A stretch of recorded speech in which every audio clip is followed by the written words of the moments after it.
Assalamualaikum warahmatullahi wabarakatuh. Halo semuanya, perkenalkan nama saya Siti Rahma. Saya dari Sekolah Tinggi Ilmu Kesehatan Indonesia Maju dengan jurusan S1 Keperawatan. Di sini saya akan mengedukasikan promosi kesehatan tentang diare. Adapun tujuan dari promosi kesehatan tentang diare ini adalah diharapkan anak-anak dapat menerapkan perilaku hidup bersih dan sehat dalam kehidupannya, baik di rumah, di lingkungan sekitar, ataupun di sekolah, terutama dalam hal yang kecilnya, yaitu dalam mencuci tangan. Dan materi yang akan saya sampaikan di promosi kesehatan tentang diare ini jelas tentang diare dari pengertiannya, penyebab, gejala, pencegahan, dan lain-lain.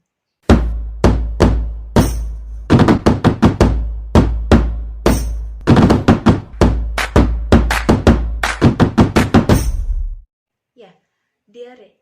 Apa sih pengertian dari diarenya sendiri? Diare adalah kondisi di mana meningkatnya frekuensi dan berubahnya konsistensi dari buang air besar yang biasanya dalam satu hari itu 1 atau 2 kali, sedangkan saat pada diare itu menjadi 3 kali atau bahkan lebih dengan konsistensi yang cair.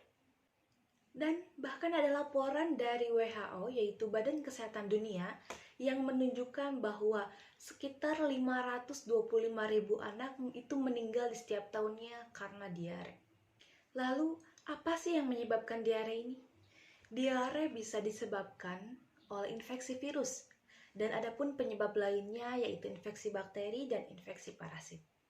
Adapun kondisi pemicu yang menjadi penyebab dari diare ini adalah kebersihan lingkungan dan sanitasi yang buruk. Karena penyebab dari diare selain infeksi juga bisa disebabkan oleh alergi, keracunan makanan, gangguan penyerapan makanan, dan juga efek samping dari obat. Lalu apa sih gejala dari diare ini? Selain dari berubahnya frekuensi buang air besar dan berubahnya konsistensi menjadi lebih cair, diare juga bisa disertai dengan rasa mual, muntah, perut kembung, pusing, bahkan lemas. Saat diare ini terjadi, tubuh akan kehilangan cairan dan elektrolit dengan sangat cepat. Hal ini dikarenakan karena saluran cerna sulit untuk menyerap cairan dan elektrolit. Diare yang tidak ditangani dengan baik dan benar bisa menyebabkan dehidrasi. Dibandingkan orang dewasa dan anak-anak, anak-anak lebih rentan untuk mengalami dehidrasi. Dehidrasi berat bisa menyebabkan kejang, penurunan kesadaran, dan bahkan bisa menyebabkan kematian. Maka dari itu, ada baiknya kita mencegah sebelum mengobati, mencegah diare sebelum terjadi. Lalu apa sih pencegahan yang bisa kita lakukan dari diare ini? Yang pertama, pastikan lingkungan bersih, terutama dari sumber air minum. Pastikan air dan makanan yang kita makan itu bersih dan matang. Pencegahan yang kedua, memberikan ASI pada anak yang usianya kurang dari 2 tahun untuk meningkatkan daya tahan tubuhnya. Pencegahan selanjutnya yaitu memberikan makanan dan minuman yang bergizi dan bermanfaat untuk pencernaannya. Pencegahan yang terakhir, membiasakan anak mencuci tangan sebelum dan sesudah makan, sebelum dan sesudah buang air kecil atau buang air besar, dan sesudah memegang benda-benda yang kotor.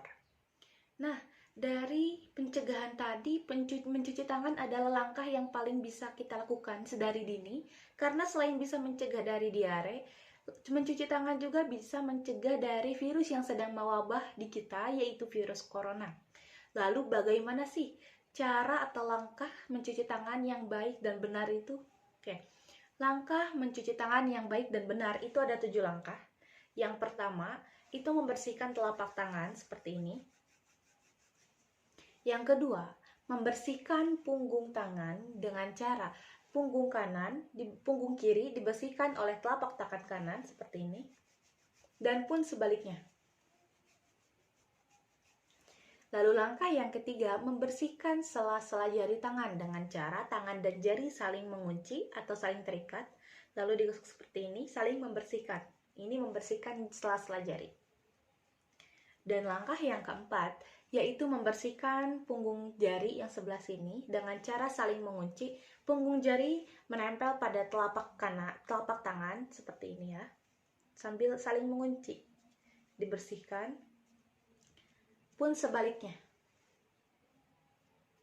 Lalu langkah yang kelima, yaitu membersihkan ibu-ibu jari. yaitu dengan cara ibu jari kanan dibersihkan oleh tangan kanan dengan cara memutar seperti ini. Pun sebaliknya, ibu jari tangan kiri dibersihkan oleh tangan kanan dengan cara memutar. Lalu langkah yang keenam, yaitu membersihkan kuku tangan dengan cara tangan kanan menelungkup atau menguncup dan membersihkan kuku sambil memutar pada telapak tangan kiri. Pun sebaliknya, kuku kiri dibersihkan kepada telapak tangan kanan dengan menguncup dan memutar. Lalu langkah yang terakhir, itu yang ketujuh, itu ada membersihkan pergelangan tangan. Itulah 7 langkah mencuci tangan yang baik dan benar yang bisa kita lakukan untuk mencegah dari penyakit diare ini. Mungkin itu saja edukasi kesehatan atau promosi kesehatan tentang diare dari saya. Kurang lebihnya mohon maaf. Jika ada pertanyaan, kalian bisa langsung komen di kolom komentar, atau kalian juga bisa langsung menghubungi saya di sosial media saya ini. Dan saya pamit undur diri. Wassalamualaikum warahmatullahi wabarakatuh.